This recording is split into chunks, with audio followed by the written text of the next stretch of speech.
What prompts us to escape to the city? What forms of escape can we find within the urban environment? What are the barriers to escape? And how might the experience of going elsewhere contribute to our well-being? Buildings don't move, or rarely move. But they compel us to move to them. And now we've all got Instagram and Facebook, and frequently amongst all of the pictures of what my friends ate for breakfast or selfies, they show me where they've been, and they show me buildings. And what I'd like to think is that that compels people to go visit them, like a magnet. You want to go see it for yourself. You don't maybe trust that picture.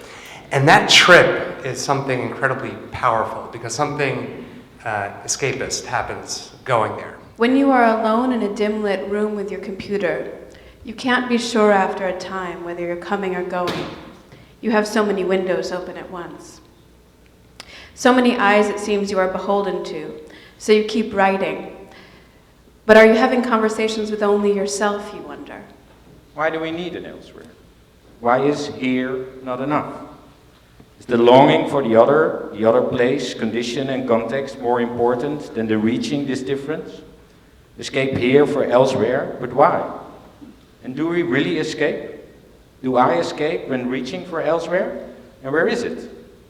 Never within reach, or always? One man who lives in a settlement next to the municipal garbage dumping ground in northeastern Mumbai said in an interview that mapping where people live tells you how they came to the city.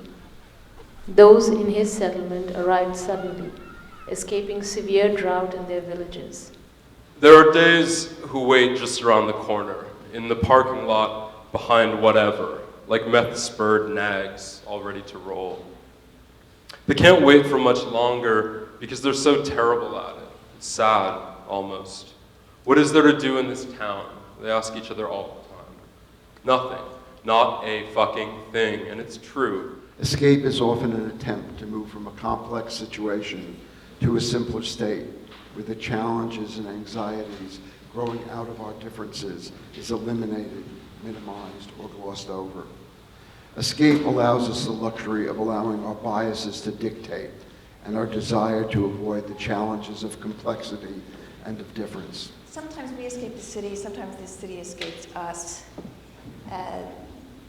It escapes laws and regulations to exist in an extra-state territory. We no longer build cities by accumulating masterpiece buildings.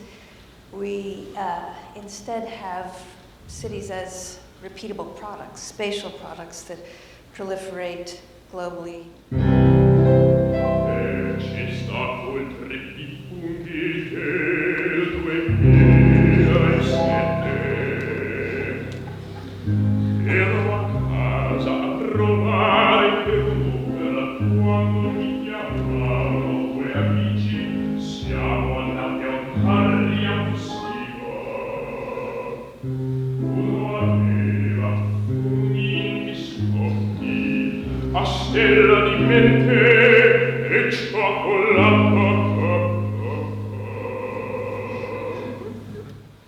I escape into my art. I don't call it escape. I call it stepping aside from life. Life is always just a step away, and I may leave life to make time to create art, but life usually interferes. I am a very creative person. I must always create. When I don't feel alive.